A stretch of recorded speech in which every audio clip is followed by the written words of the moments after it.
Mes chers frères et sœurs, paix et bien dans le nom de notre Seigneur Jésus-Christ, une seule chose je nous propose aujourd'hui pour notre méditation, ton habit est ton prolongement. Dans l'évangile, Jésus et ses disciples ont accosté à Génézareth.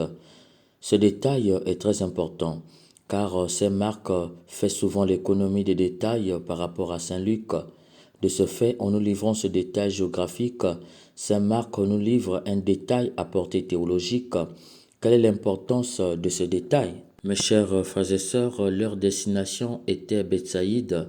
Cela veut dire que c'est un arrêt forcé. Pourquoi forcer l'arrêt alors sans arriver à destination? La raison est l'endurcissement des apôtres. Saint Marc pointe du doigt le cœur endurci des apôtres.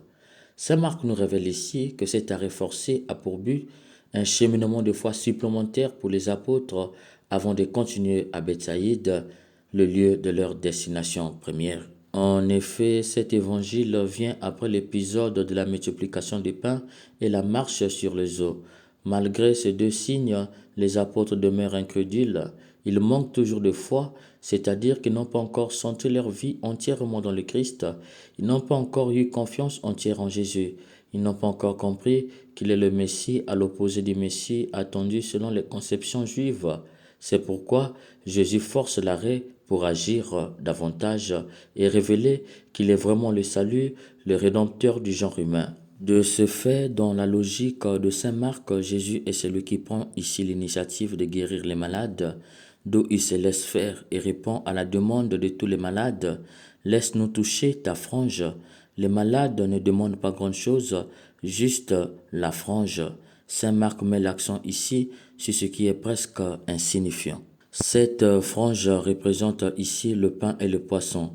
Jésus veut que les apôtres apprennent que du peu, Dieu fait le salut, car la frange souligne le regard de foi que les malades portent sur Jésus. En clair, les enseignants des apôtres, ici ce n'est pas Jésus, mais les malades. Face à l'incrédulité des apôtres, les malades leur apprennent ce que veut dire avoir la foi en Jésus. En fait, Moïse, dans le livre de Nombres, au chapitre 15, le verset 38, disait « Parle aux Israélites, tu leur diras, pour leur génération, qu'ils se fassent des franges au pont de leurs vêtements, et sa vue vous rappellera tous les commandements du Seigneur. » La frange ou encore le titi étaient cousus aux vêtements des hommes pieux, ce qui veut dire que leur demande cache une vérité essentielle. La vérité essentielle de leur demande est une prière adressée à l'homme fidèle à la loi, à l'homme pieux, à l'homme qui respecte le commandement de Dieu, à l'homme de foi. C'est là que cet évangile prend une tournure décisive.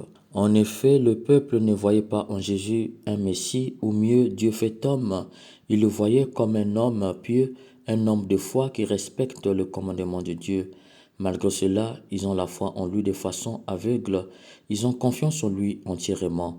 Cependant, les apôtres, eux, qui partagent la vie avec Jésus, qui ont vu plein de signes qui révèlent que le règne de Dieu est arrivé parmi les hommes, eux qui sont partis en mission et ont fait des exploits, hélas, ils n'ont pas encore établi le lien entre le miracle et l'auteur du miracle. Ils manquent de foi. On comprend donc l'intérêt de cet arrêt forcé par Jésus. Il voulait que le peuple les enseigne ce qu'est la foi en lui. Même si on touche seulement son habit, au nom de sa foi, on sera sauvé. Mes chers frères et sœurs, Jésus a guéri beaucoup de malades sans dire un mot, juste se laisser toucher son habit. La question est la suivante.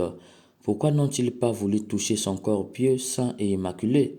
Pourquoi son habit? En fait, Saint Marc, par-delà tout, nous révèle que l'habit est le prolongement du corps.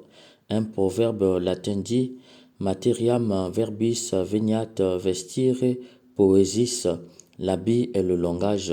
Cela veut dire que l'habit est un signe, un message.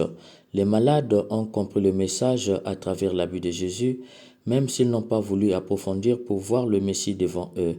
Néanmoins, ils ont perçu un homme pieux, un homme de foi qui respecte le commandement de Dieu et donc un homme pleinement béni par Dieu. Du coup, toucher son habit, c'est le toucher lui-même. Jésus est son habit, c'est Jésus lui-même. Mes chers frères et sœurs, l'habit n'est pas seulement un couvre-corps, il est la première manifestation de l'identité de l'homme. Or, l'homme est du divin. Son identité première, c'est l'image de Dieu, imago Dei. Cela veut dire que son habillement doit révéler son identité qui est Dieu. Souvenons-nous, les premiers habits de l'homme, c'est Dieu qui les a faits.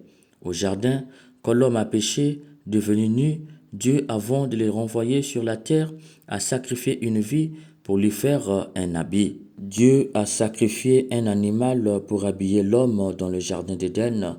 Cela veut dire que l'habit est pour l'homme la vie. L'habit protège l'homme parce que Dieu, en l'habillant, l'a protégé. Le jour de notre baptême, on nous a fait le rite du linge, encore un habit, pour nous remettre la dignité et la gloire de Dieu. Les habits disent quelque chose de celui qui le porte avant même qu'il s'exprime. Les habits dévoilent notre vie. C'est pourquoi les marabouts demandent l'habit de celui sur qui il veut faire ses pratiques. En donnant son habit, vous donnez la vie de celui que vous souhaitez par exemple mourir. C'est pour dire que l'habit, c'est notre vie, notre prolongement. Dans les habits que tu portes se renferme ou se cache ta vie. Malheureusement, nous n'en prenons pas conscience. Avec l'avènement de la mode aujourd'hui, nous sommes en train de perdre la vie, la protection de la vie et même le travail. Nous sommes victimes de viols et de toutes sortes d'agressions sexuelles.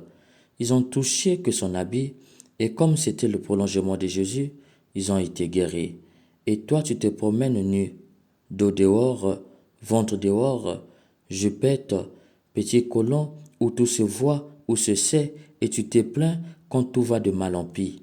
L'habit n'est pas une invention humaine, c'est quelque chose qui a coûté à Dieu la vie de son animal. Dieu a sacrifié la vie pour protéger la vie des hommes. C'est pourquoi le diable s'attaque à l'habit, car c'est lui qui veut nous déshabiller. Oui, c'est Satan qui veut nous voir nus, car il sait l'importance de l'habit dans nos corps, une protection à la fois corporelle et vitale. Je vous fais une comparaison bête pour illustrer. Observez deux femmes, une qui allait et l'autre non. La première, son sein est beaucoup dehors à cause de son enfant. Tout le monde regarde son sein, mais cela n'attire, ne dit rien et n'interpelle personne.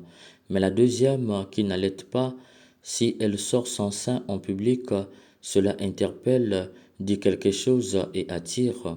Pourquoi? Parce que la première, étant donné que son sein est beaucoup dehors, il a perdu son caractère sacré. L'autre, étant donné, c'est protégé par son habit, il garde son caractère sacré, d'où quand il est dehors par erreur, par exemple, cela attire, car le sacré attire. Voilà le mystère du corps, il garde son caractère sacré lorsqu'il est dans l'habit et perd son caractère sacré lorsqu'il est hors des habits. Il n'est pas dit que nous devrons nous couvrir de la tête aux orteils, non. Il s'agit de s'habiller sans scandaliser, ne pas mettre l'essentiel dehors, car tu livres ta vie et tu fais perdre à ton corps son caractère sacré.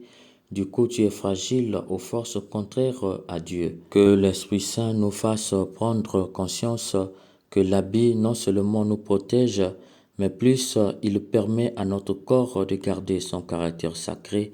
Amen.